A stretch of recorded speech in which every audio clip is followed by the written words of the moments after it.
우리에게 주시는 하나님 말씀 요한복음 6장 35절에서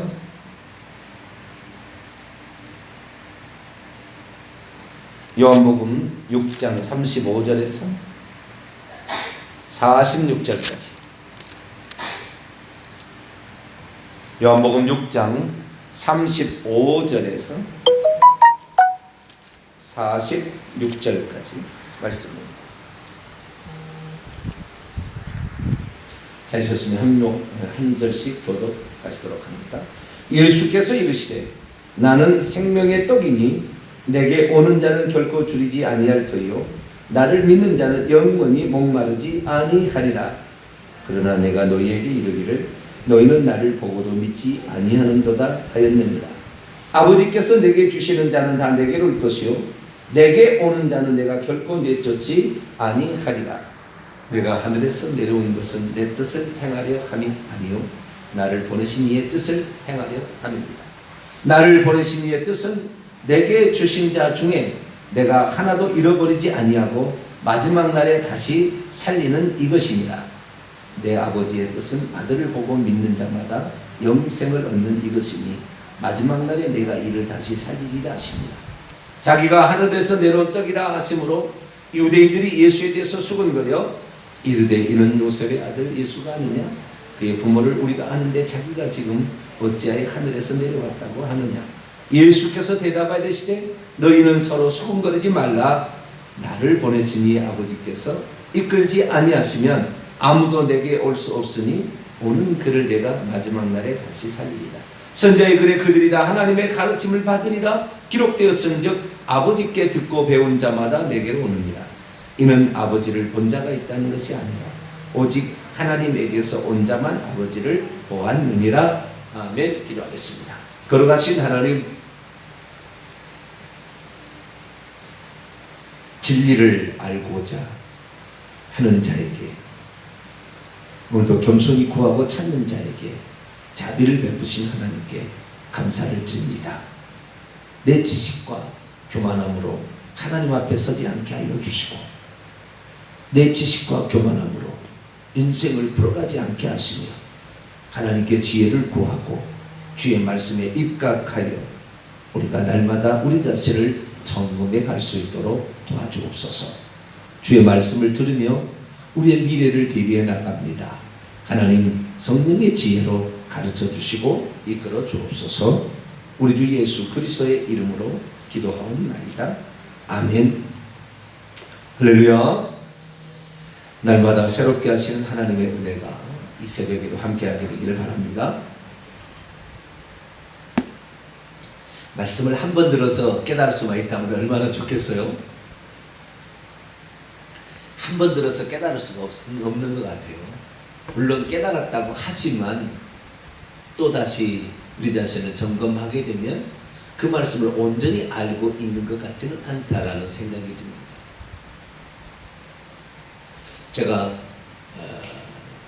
1년 이상을 거의 1년을 넘었죠. 중간에 한 번씩 빠졌으니까 수요 기도회로서 요한계시록 강의를 51번을 했는데 지금도 새롭게 보이는 게 있어요. 지금도 새롭게 보이는 게 있어요. 앞으로 요한계시록 강의를 50번을 더 해도 더 새로운 게 나올 것 같아요. 할 때마다. 우리에게 주시는 하나님의 은혜와 지혜가, 성령의 지혜가 있어야 말씀을 보고 또 분명해지는 것 같습니다. 과거에는 그럴 수도 있어요. 그렇게 볼 수도 있겠네요. 이러다가 요즘에는 그렇지 않습니다. 요즘에는 저도 이제 제가 시찰장으로 만나서 목사님들 이렇게 만나 뵙고 하는데요. 후배 같은 경우는 이제는 제가 이렇게 얘기합니다. 목사님 이렇게 이런 측면이 있으니까 한번 보세요. 권면을 내가 하는 거예요. 예전에 그렇지 못했거든요. 그래서 어떤 분명해지는 것이 있으니까 이것도 있고 저것도 있고 이것도 좋고 저것도 좋으면은 그 길 가세요 이렇게 얘기하겠죠. 그러나 그 길 가기보다는 이 길이 맞다는 것을 분명히 아니까 그렇게 얘기할 수 있는 것 같아요. 칼빈이 그렇게 위대한 사람이고 지대한 영향을 끼친 것은 분명합니다. 오늘도 개혁신앙을 얘기한 사람들은 칼빈을 이야기하지 않을 수 없고 칼빈은 어거스틴, 어거스틴은 사도 바울에서 왔다. 바울과 어거스틴과 칼빈을 기독교의 3대 거목이라고 개혁신학은 얘기를 합니다. 그러나 이 어거스틴은 천국에 갈 리가 없어요. 왜냐하면 연옥서를 만들었거든요. 연옥서를. 그러니 그가 천국에 갈 리가 없어요. 그런데 이 어거스틴이 절대 예정, 하나님의 주권에 의한 절대 예정을 만들어놨는데 칼빈이 들어와서 기독교 강요를 통하여 이 예정론을 펼치기 시작했어요. 기독교 강요가 3차례에 걸쳐 나왔어요. 첫 번째 강요, 초판이라고 그러고 두 번째 판이 있고 세 번째가 완결판인데 그가 죽기 6년 전에 만들었어요. 완결판은. 근데 초판은 그의 나이 27살에 썼어요. 근데 초판에는 예정론이 안 나옵니다. 초판에는 예정론이 안 나와. 사도신경 강의, 주기도문 강의, 그 다음에 몇 가지 더 이렇게 해놓은 거예요. 그런데 나중에 이것이 끼어 들어왔어요. 분명해진 것이 아니라 오히려 그것이 인류를, 오늘도 기독교를 가장 혼탁하게 하는 요인으로 작용하고 있다 이 말이죠. 그런데 어떻게 이런 말을 할 수 있느냐 나에게 물어보는데 성경을 보라고 저는 권면하고 싶어요. 성경을 보면은 누가 맞고 틀렸는지 얘기하는 거예요. 성경이 없다면 그가 쓴 책이 얼마나 많겠어요, 그죠? 그걸 다 읽어봤느냐? 그 내면에 들어가 봤느냐? 그 의도를 알고 있느냐까지 물어보는 사람이 있어요. 제가 그 의도까지 알 필요가 뭐가 있습니까? 그가 쓴 기록을 통하여 알게 된 거죠. 다 읽어봤어요. 가르쳐 놓은 거.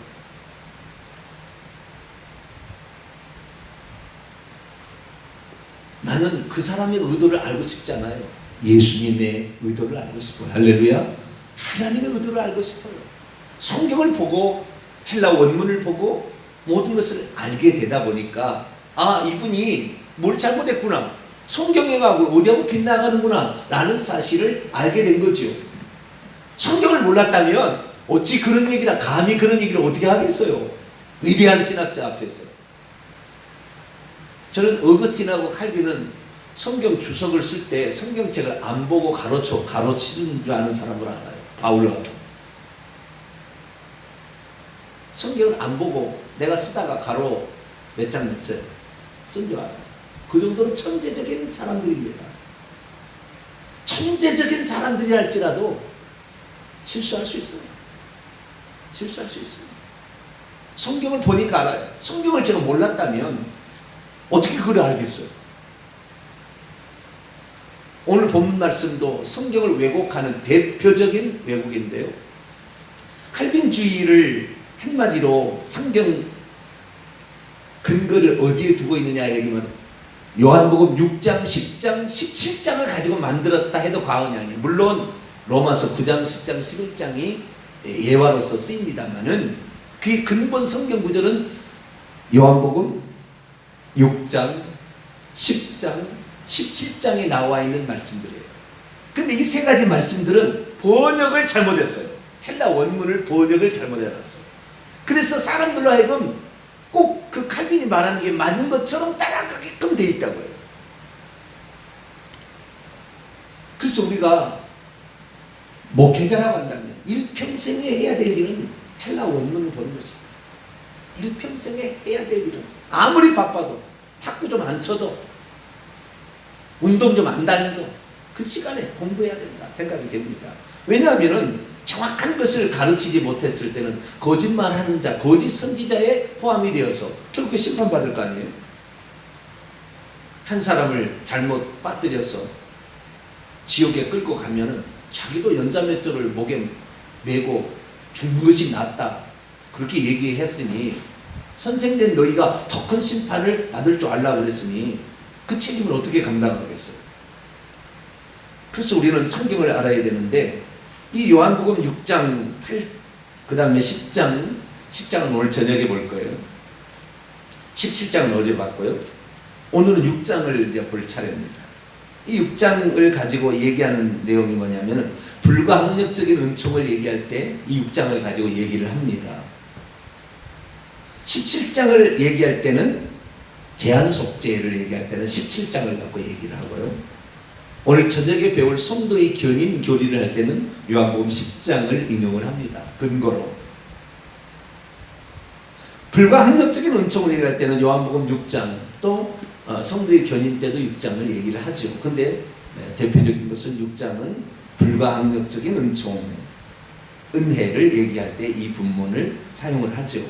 특히 요한복음 6장 37절하고 39절, 또 44절, 65절, 이 4개 구절은 필수적으로 자기들이 얘기를 하는 부분입니다. 그러면 이 본문이 과연 자기들이 말하는 것과 일치하는 것인가 라는 것을 알려면 성경 원문을 찾아봤어야 되는데, 이 번역을 한 사람이 중성인지 남성인지 복수인지 단수인지를 전혀 구분하지 않고 번역을 했어요. 그러니까 본문의 의미가 잘못 전달돼 버려요. 그런 의미가 아니었는데, 하나님께서는 내가 구원 얻을 자를, 만세전에 구원 얻을 자라고 선택해놓은 자에게만 은총을 베푼다는 거예요. 그런데 그 은총은 주권적인 의지로 나왔기 때문에 인간은 도무지 한가할 수 없고 굴복할 수밖에 없다. 하나님이 그를 구원하기로 작정했으면 그는 구원 받을 수밖에 없다. 거기에 인간이 거부할 수 없다. 한가할 수 있는 능력이 없다. 왜냐? 인간은 스스로 절대 구원 얻을 수 없기 때문에, 전적인 타락, 전적인 무능력에 가득 쌓였기 때문에 하나님의 주권적 의지로 은총을 베푸시는데, 그 은총을 인간이 거부할 수 있는 상태는 아니다. 그냥 무조건 따라가야 된다 라고 얘기를 함으로 하나님을 완전 폭군으로 만들었어요. 오너가 말도 안 되는 것인데 이렇게 하자, 나는 이렇게 할 거야, 그러면은 그것이, 그 오너가 그 말을 밑에 사람이 따라가든 안 따라가든, 동의하든 안 따라가든 게 반드시 그렇게 하고야만은 아주 강력한 보수, 강력한 폭력 두목처럼 하나님을 표현해 놨다고요. 인간이 거부할 수 없대요. 워딩을 한번 읽어볼게요. 하나님께서 구원하기로 작정하시고 인간에게 구원을 주시면 인간은 그것을 거부할 수 없다. 아무도 하나님의 뜻에 대적할 수 없다. 하나님은 자기가 하려고 하는 것은 반드시 행하고야 마시는 분이다.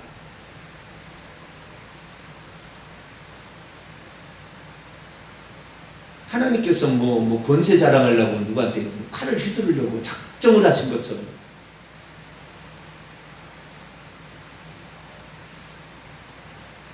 그래서 이 칼빈주의자들은 이렇게 말합니다. 창세전에 선택한 백성들에게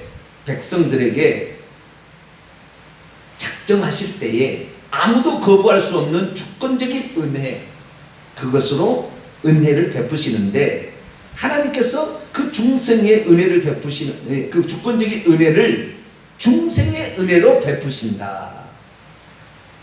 그래서 하나님께서는 중생의 은혜를 베푸시려고 작정하시고, 그런 자만 예수께 이끌어서 제한 속죄 믿게 하시고 중생케 하신다. 인간은 중생의 은혜를 절대 거부할 수 없다. 이게 그들이 말하는 워딩입니다. 워딩을 그대로 읽으면 이렇게 됩니다. 이게 불가항력적인 은총이라는 거예요. 불가항력적 은총이라는 것은 결국에 중생으로 표현된다고 말합니다. 작정이, 예정이 중생으로 표현이 된다. 그러면서 얘기하는 가장 중요한 본문이 한 구절만 고르면 요한복음 6장 37절이라는 거예요. 물론 다른 구절인데, 다른 구절은 뭐 그렇게 될 수도 있고 안 될 수도 있어요. 아시겠죠? 뭐 코에 대면 코걸이, 귀에 대면 귀걸이, 이런 거예요. 그러나 요 본문은 죽었다 깨어나도 맞다라는 것으로 중요하게 여기는 구절인데, 그것이 잘못 번역해 놨을 줄이야 모르는 거죠. 그 사실을 헬라어를 찾아보면, 헬라어를 공부한 사람은 깜짝 놀랄 거예요.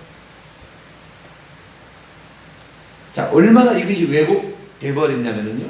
자, 37절만은 딱 있습니다. 시작. 아버지께서 내게 주시는 자는 다 내게로 올 것이요 내게 오는 자를 내가 결코 내어쫓지 아니하리라.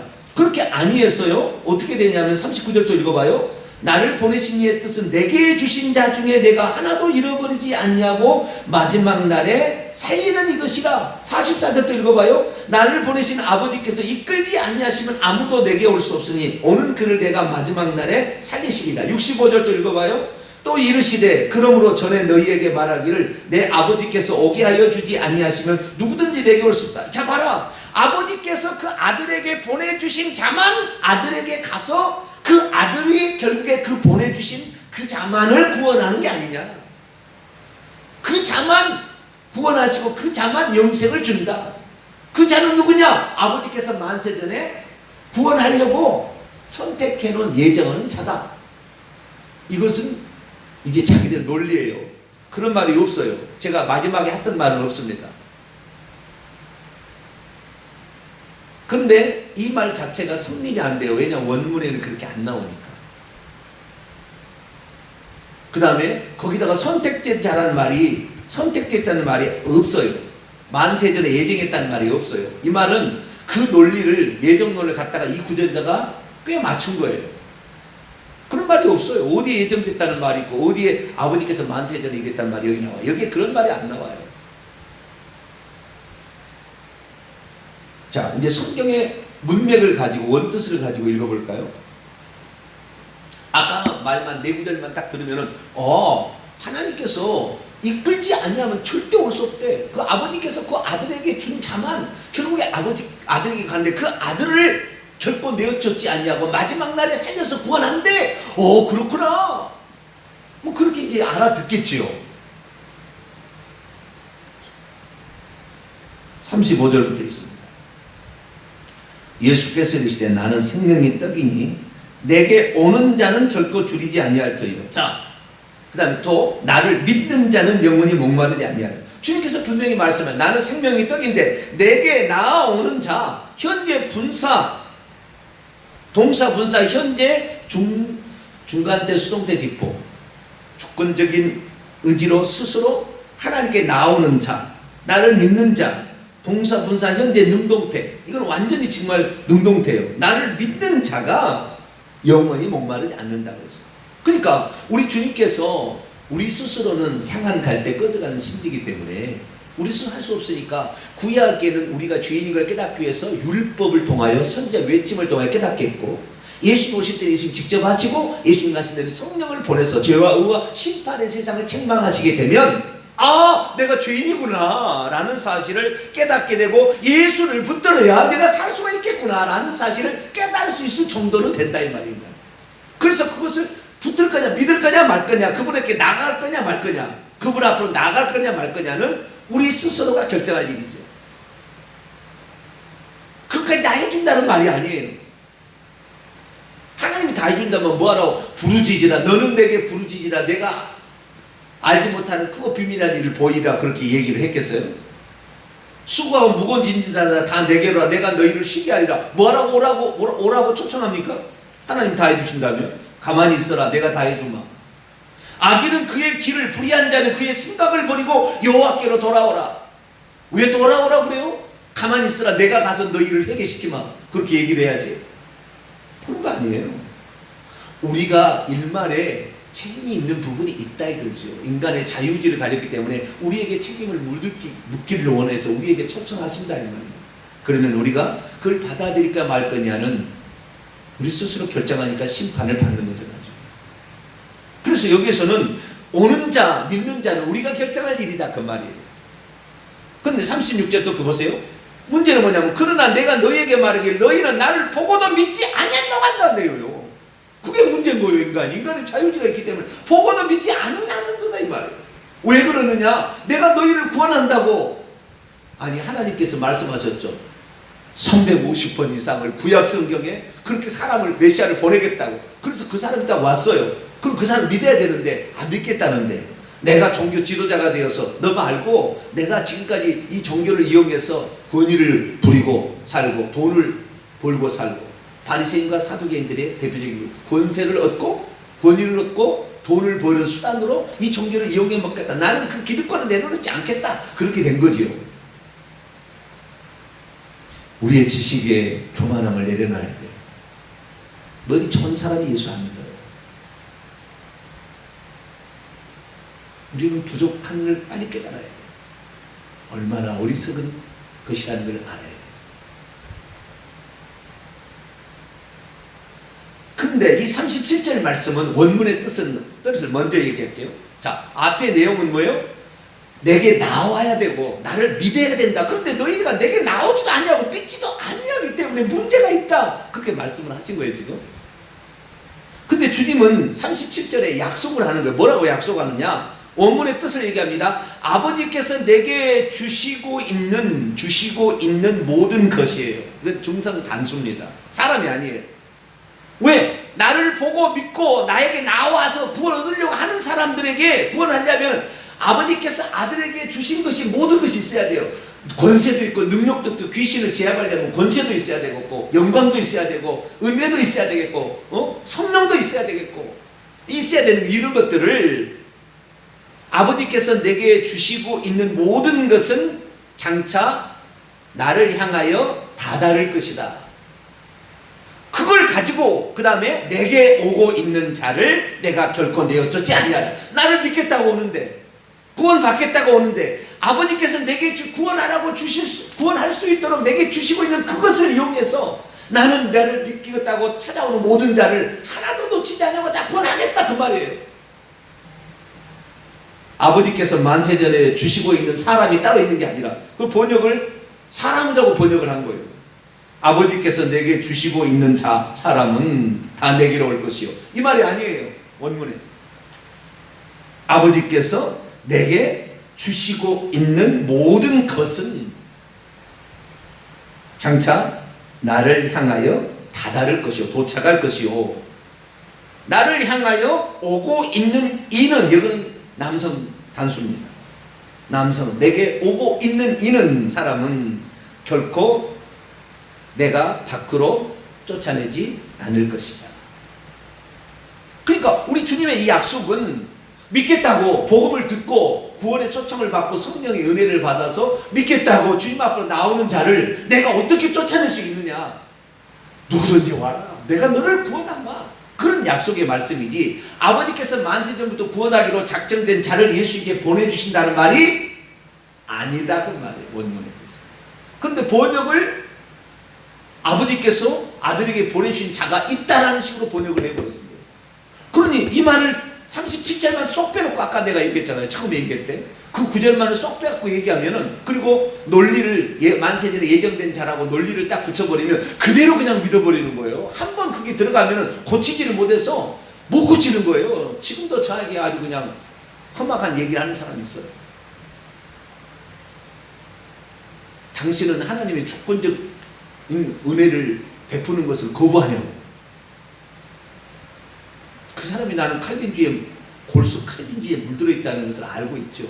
그 얘기를 들으면 이 양반이 진짜 순수한 의도로 이게 말한 것이 아니다. 당신은 칼빈주의 안 믿는다고 얘기하는 것이 나는 알지요.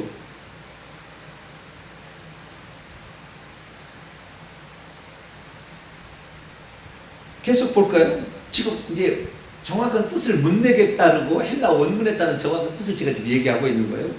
39절도 그런 얘기 아니에요. 38절도 갑니다. 내가 하늘로부터 내려온 것은 내 뜻을 행하려 함이 아니요 나를 보내신 이의 뜻을 행하려 함이. 나를 보내신 이의 뜻이 뭐요? 내게 나와서 나를 믿겠다는 사람을 내가 결코 내어쫓지 않냐고 그에게 영생을 주고 그를 살리고 그를 천국 데려가겠다 그런 거 아니겠어요? 그죠? 그래서 39절에 보세요. 여기도 번역을 잘못했어요. 나를 보내신 이의 뜻은 내게 주신 자 중에 내가 하나도 잃어버리지 않아. 이게 틀린 거예요. 아버지께서 주신 만세전에 주시고 있는 자이 지금 있는 것처럼 이것을 칼빈주의는 만세전에 예정된 자라고 거기다 논리를 딱 붙여서 얘기를 하는 건데 원문의 뜻은 그게 아니에요. 여기도 중성 단수예요. 나를 보내셨던 나를 중성이 분사 과거 능동태예요. 과거죠. 나를 보내셨던 분의 뜻은 내게 이미 주신 채 있는 모든 것을 내가 그것으로부터 잃지 아니하는 것이다.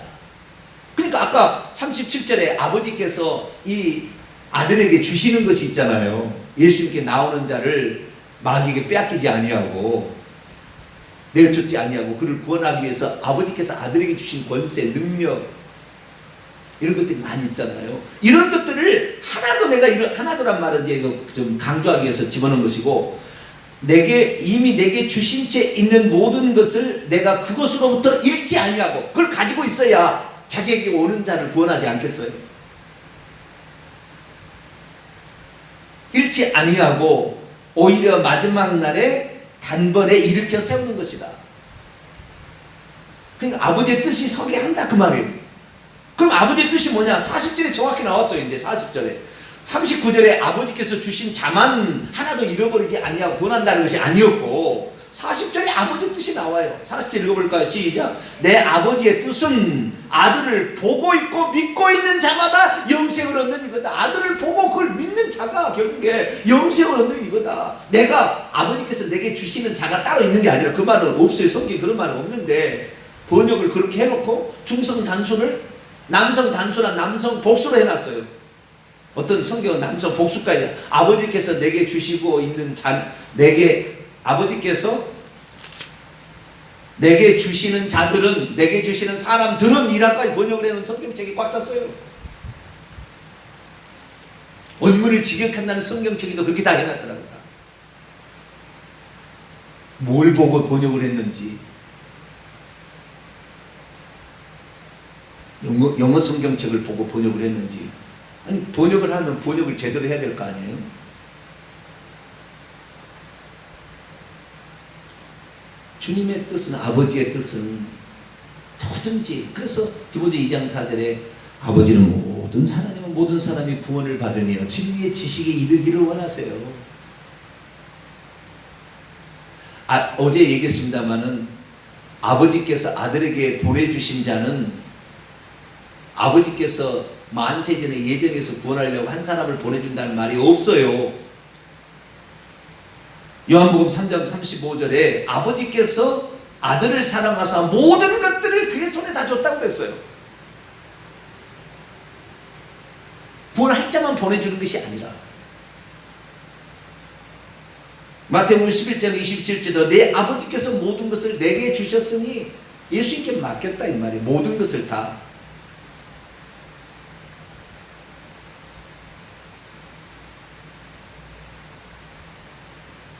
그러니 44절에 나를 보내신 아버지께서 이끌지 아니하시면 아무도 내게 올 수, 모든 자를 예수님께 보내서 구원받도록 아버지는 성령을 통하여, 오순절 강림 후에는 성령을 통하여 예수님을 믿도록 하고 있어요. 근데 37하고 39절에 아버지께서 내게 주시는 자라고 중성 단수를 남성 단수나 남성 복수로 번역을 해놓음으로 말미암아 44절을 그 본문에 입각해서 해석을 하니까 아버지께서 보내주신 자만 이끌어서 예수님께 가는 자, 예수님께 보내준 자만 주님께 가는 것처럼 착각을 하게 되는 거예요. 이제. 그런데 44절이 잘못됐다는 것을 45절에 바로 알려줘요. 선자의 글에 그들이 다 하나님의 가르침을 받으리라 기록되었은즉 아버지께 듣고 배운 사람마다 내게로 온다.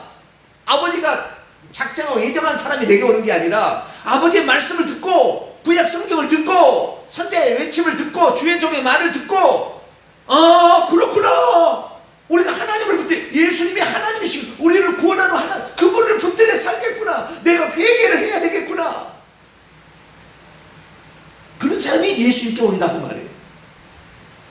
근데 그런 구절 문맥은 전혀 무시하고 그 구절만 쏙 빼가지고 예정론의 논리에 갔다가 딱 들어맞으니까 얼마나 정확히 떨어져요.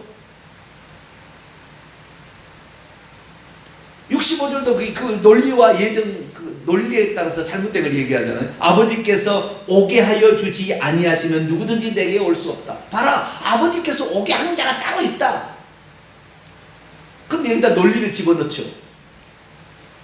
만세전에 예정된 자를 보내준다, 이런 식으로 이제 논리를 집어넣어요 거기다가. 그러면 다 넘어가는 거죠.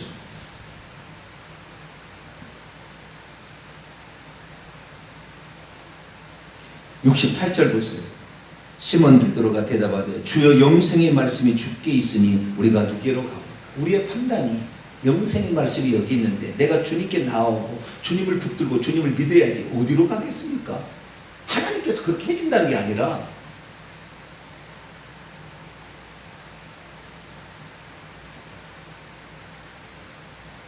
그러니까 이 논리가 내가 무섭다는 거잖아요. 논리가. 어떤 하나의 논리를 세워놓고 성경 구절을 갖다 딱 맞아 딱딱딱딱딱 갖다가 몇 개를 딱 채우면은 그 논리가 딱 맞아 떨어져 버리겠다니까요. 그것을 누가 아느냐? 마귀가 아는 거예요. 마귀가. 인간은 어리석다는 것을.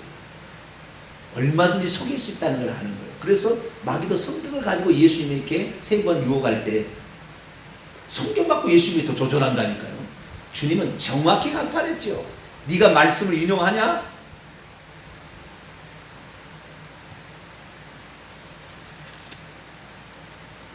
정확히 간판했어요. 정확히 말씀으로 딱 대적을 하십니다. 그러니까 이만한 말씀의 정확한 이해를 가지고 있는 자가 주의 종이 되어서 가르칠 때에 한 번이라도 그 말을 들은 사람은 경각심을 갖죠. 아, 내가 주님을 믿기 위하여 오늘도 새벽을 깨워야 되고 내 육체부터 복종시켜야 되고 내 구원은 죽을 때까지 완성된 게 아니니 오늘도 부지런히 내 육체는 이걸 원하지만 그게 아니야. 우리 주님께 나가야 돼. 이것이 믿음이야. 더운 여름날 잠도 안 오고 몇 번 깨고 새벽에 눈이 써그럭써그럭해도 주여 나는 그래도 말씀을 듣고 나 새롭게 출발합니다. 사람이 육체가 떡으로만 살 것이 아니라 영으로 산다고 말씀했습니다. 내 영을 살려야지요. 물론 육체도 쉬어야 되고요. 육체도 운동도 해야 되고요. 육체도 먹어야 되는 겁니다. 그러나 육체가 쾌락과 게으름과 나태로 갈 때 그것을 따라가서는 안 된다는 거죠. 근데 이 불가항력적 은총을 결국에 어떻게 하면 영생을 주는 건데 중생의 은혜를 강권적으로 준다는 거예요. 예정된 자를. 그런데 중생의 그 말을 그렇게 해놓고는 중생이 어떻게 되어지는 데에 대해서 성경 구절을 얘기 안 하고 요한복음 6장만 얘기하는 거예요. 중생의 얘기를 볼까요? 요한복음 3장. 하나님께서 만세전에 구원하기로 예정된 자에게 중생을 주는데 거부할 수 없도록 한 게 아니라 성경은 그렇게 얘기하지 않아요. 그건 자기 논리죠. 요한복음 3장 5절입니다. 요한복음 3장 5절 읽습니다. 시작. 예수께서 대답하시되 진실로 진실로 내게 이르노니 사람이 물과 성령으로 나지 아니하면 하나님 나라에 들어갈 수 없다. 난다란 말은 동사 가정법 과거 수동태로 단번에 아직 되어질 일은 아니에요. 그러나 단번에 그렇게 거듭 태어나는 걸 말하는 거예요. 도구가 있죠. 물로부터 원문은 에크입니다. 물로부터 그리고 성령으로부터. 그런데 그 물과 성령이 전혀 다른 개념이라 한다면 에크 물로부터 에크 성령으로부터 이렇게 나와야 되거든요. 근데 원문은 에크 물 앤드 성령이에요. 그러니까 물과 성령이 같이 이렇게 동행한다는 것을 말해주고 있어요. 그 앞에 전치사가 에크 전치사가 두 개를 받고 있는 같이 따라가는 거예요. 에크 물 그리고 에크 성령이 아니고. 그 물은 뭐냐? 이 물은 계속해서 요한복음 1장부터 나오는 게 세례 요한의 세례예요. 회개해야 된다는 거예요. 사람이 회개해야 된다. 그리고 그 믿는 자에게 성령께서 생명을 줄 때 거듭 태어난다. 그럼 우리의 능력으로는 거듭 태어날 수 없고요. 우리가 영생 얻을 수는 없어요. 하나님이 주셔야죠. 수동태예요, 다. 그건 분명합니다. 하나님이 주시는 거예요. 하나님의 때에 하나님께서 주시는 거예요. 우리는 단지 그분이 주실 수 있도록 회개하고 그분이 주실 수 있도록 믿음을 가져야 되겠죠. 그러면 하나님이 주시는 거예요. 그건 분명해요. 내가 뭐 취하는 게 아니고 내가 스스로 왕관을 쓰는 게 아니고 주님이 주는 건 분명해요. 주권적인 은혜인 것은 분명합니다. 그러나 칼빈이 말한 같은 주권적인 은혜는 아니에요.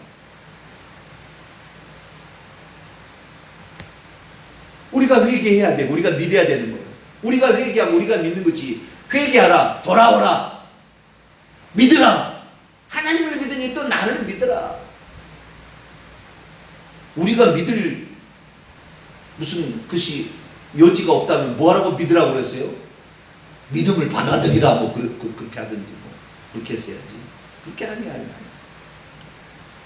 그래서 이 거듭나는 것은 요한복음 3장 15절에 나와요. 이는 그를 믿는 자마다 영원한 생명을 얻어서 거듭나는 거예요. 그를 믿는 자마다, 그를 믿고 있는 자가, 믿고 있는 모든 자가, 원문에는 이는 그를 믿고 있는 모든 자가 영생을 가지게 하려고 모세가 광야에서 뱀을 든 것 같이 인자도 십자가에 죽을 거다. 이 사실을 믿고 있는 자가 결국에 생명을 얻게 될 것이다. 그렇게 말하는 거죠. 그래서 이 영생이라는 것도 우리가 그것을 회개하고 믿는 것이 같이 동행되는 것이지 하나님 다 해주는 게 아닌데 하나님 다 해준다고. 그래서 또 그렇게 해주면은 우리는 불가항력적으로 거부할 수 없어서 다 믿을 수밖에 없다고 이렇게 표현함으로 자기가 믿고 있는 것은 하나님이 불가항력적인 은총을 베푼 것이냐 얘기를 하니까 안정되게 자기의 구원을 생각하고 있다가 그냥 낭떠러에 떨어지는 거예요. 죽을 때.